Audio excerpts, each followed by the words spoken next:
What's this? A cheeky little extra episode this week. Hi guys, I hope you're all doing really well. My name is Sarah and welcome to What the Horror, the channel where we talk about horror movies old and new. Well, I went to see Renfield at the weekend and I wanted to share my thoughts on it with you guys, hence the extra episode. This is a film that I've been looking forward to watching, but did it live up to my hopes? Well, only kidding, you'll have to watch a little bit longer to find that out. Just a heads up that this is a spoiler review, so just bear that in mind if you haven't seen the film yet. Renfield, the tortured aide to his narcissistic boss Dracula, is forced to procure his master's prey and do his every bidding. However, after centuries of servitude, he's ready to see if there's a life outside the shadow of the Prince of Darkness. So the idea for Renfield was originally being thrown around all the way back in 2014.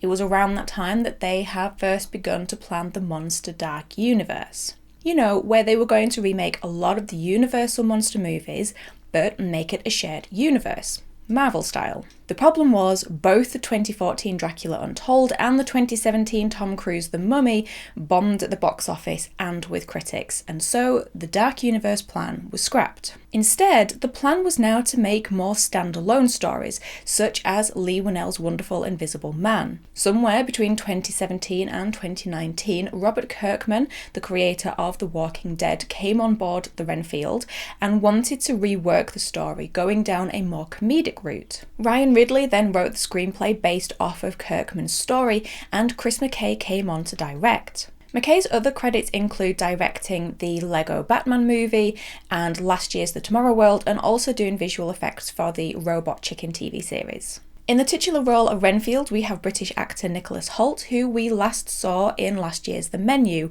and in the role of Dracula, we have Nicolas Cage. Man, I love Nick Cage, just unironically, I just love the guy. And this guy is really setting down roots in the horror genre, and I love it. We also have Ben Schwartz. Words. Tricky. We have Ben Schwartz as the criminal Teddy Lobo, Awkwafina as Rebecca Quincy, and we even have a tiny cameo from the ever-glorious Caroline Williams. Filming took place over February and April 2022 in New Orleans, and Renfield then had its premiere at the Overlook Film Festival in March 2023. Since then, it's been released theatrically and received fairly positive reviews, although it seems to be sitting snugly there in the middle of the road area. You know, lots of 57%, 53 out of 100, and 5.8 out of 10 numbers. It was filmed on a budget of $13.1 million and has made $65 million at the box office. Going into Renfield, I had a few questions. Questions like, is there still room for Dracula movies? Will it succeed where other Universal remakes have failed? And is Renfield a strong enough character to warrant his own movie? Well, after watching it, I think there is still room for Dracula movies when they're done well. This is one horror monster that can be utilised so well. The original source material is strong enough, and Renfield very much acknowledges this. It tells its own story while also paying respect to the original story played out in the 1931 film. I also think Renfield could be classed as a success. A middling success, but a success nonetheless. And while Renfield the character isn't the most fleshed out, there is certainly enough there to work well in this movie and this movie's story. It has got me thinking though about Dracula through the ages. You know, like you do, it just, the cogs in the brain start turning. And I was thinking how this character changes with the current culture. And I think I may make an episode out of that one. You know, the evolution of Dracula. Maybe. Let me know if that's one you'd like to see. So, my thoughts on the film. Well, overall, I actually liked this. I really quite liked this. Was it quite as good as I was hoping for? Maybe not. And did I absolutely love it? No, but I thoroughly enjoyed it. I had a good time. Let's talk about our two leads first of all, and then I'll talk a bit more about the look of the film and the story and all that jazz. I was super excited about the prospect of Nicolas Cage as Dracula. A little unconventional perhaps, but definitely exciting. I couldn't wait to see what he did with this role. And I'd read somewhere that Cage was very aware that this was a role that had been played many times by many different people, and he really wanted to make it his own. He said, quote, "What can I bring that will be different? I want it to pop in a unique way. We've seen it played well. We've seen it played not so well. So what can we do? So I'm thinking to really focus on the movement of the character and that perfect tone of comedy and horror." End quote. Apparently, Cage listed An American Werewolf in London, James Wan's Malignant, and Sadako, or Samara, from The Ring as his inspiration for the physicality of his Dracula.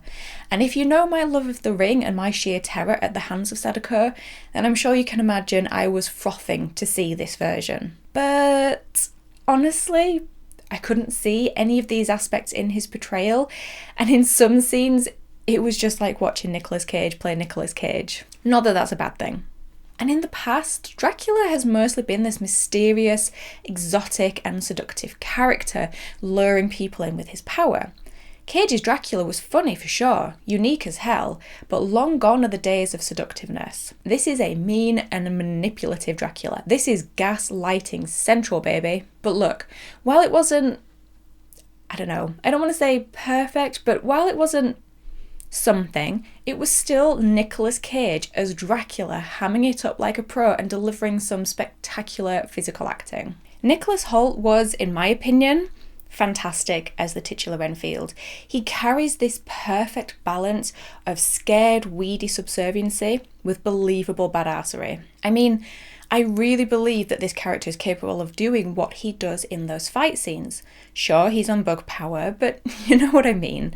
Hoult has this tall and strong physical presence, yet he can almost physically shrink away in the scenes with Dracula. There are one or two scenes where he's not great, mostly ones with the cop Quincy. Some of their serious heart-to-heart stuff didn't work for me, but for the most part, he's absolutely brilliant. I also think Hoult and Cage have great chemistry together. There is this natural, effortless connection there between the characters. I think that you can believe these two have been master and servant together over decades. One of my favourite scenes was the one where Dracula pays a visit to Renfield in his studio apartment, purely for their back and forth dialogue and Cage's physical acting, like just his physical little facial mannerisms when he's responding to Renfield. Also loved the little welcome mat bit they did. Yeah, that was quite funny. Ben Schwartz was a highlight for me. He was instantly entertaining as soon as he was on the screen. He added lots of comedy to the film and almost gave Cage a run for his money in chewing the scenery.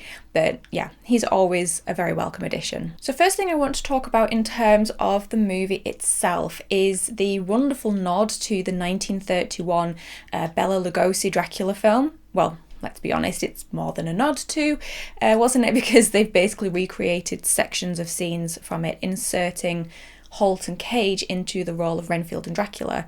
It was a really nice surprise and it was done really well. The overall look of the film worked for me too. I loved the use of colour in Renfield, especially considering the contrast it creates with the black and white footage. The use of such vibrant colours, lots of neon lights, almost gave it a comic book aesthetic, which would make some sense considering Robert Kirkman's roots. In the beginning of the film, I kept thinking I wish they would show us more of New Orleans? Them words again. But they did eventually utilise it a little bit more. I would have liked to see more than they did. Lots of cool little details, such as the welcome mat and the wall in the police station that was just full of missing people posters. Nice little details. As far as the story goes, when the film consists of fight scenes, blood, gore and flying body parts, then I'm having a great time. To me, the fight scenes were the best parts. I loved them so much. I can't tell you how much joy it brought me watching a bug-powered Renfield and Dracula f people up. The gore is so over the top, it's almost just funny. I think it's almost just done for comedic purposes. I mean, you've got face skin ripped off, arms ripped off, hands cut off with a serving platter, whole bodies just smashed to smithereens. It's awesome. The scenes between Renfield and Dracula were interesting. As I said before, these two have great chemistry, and I believe that they've known each other over decades. The idea of exploring the manipulation and darkness of this relationship is interesting. However, and I'm afraid that that's a big however, I didn't enjoy just how much they played into the whole toxic relationship codependency thing. I mean, it was a little much at times. Then you've got the added subplot of Teddy Lobo, who is under the shadow of his mum, while Quincy is under the shadow of her boss, and the Lobos have killed her dad. You know, all these added, almost mirroring of Renfield's situation and sort of added threads to the spider web, but this just felt like added fluff that didn't belong, or a storyline thread that didn't get fully resolved or explored enough. And I can't tell which. And it was these parts of the film which housed some of the more serious scenes, if you can call them that, and they almost hindered the pace of the rest of the film. If you're going to explore the dark side of the relationship between Renfield and Dracula, then explore it. Instead, I feel as though buzzwords were just thrown around and phrases found in any abusive relationship. You know, he really means it this time, you play the victim, but I'm the real victim here, or my needs are the only thing that matter. It's an odd combination of a comedy horror that's gory and hammy, with little to say other than that, and yet it focuses so much on the codependency and gaslighting aspect. Maybe though I'm missing the point, and maybe the film is supposed to feel more like an affirmation poster, like the one hung on Renfield's wall, than an actual serious look at these types of things. But look, the film was really fun. It was daft, light-hearted, and genuinely funny in parts, and boy was it hammy. And I think not all horror movies have to be on the level of Ari Aster and Robert Eggers. And look, don't get me wrong, I loved those films, but sometimes you just fancy something a little lighter. Let me know your guys' thoughts on Renfield if you've seen it. Did you like it? Did you not? Did it live up to your expectations, or did it surprise you? If you haven't seen it yet, I would highly recommend checking it out. But in the meantime, thank you as always for stopping by. I really do appreciate it. Take care of yourselves, and I will talk to you in the next episode. Bye guys.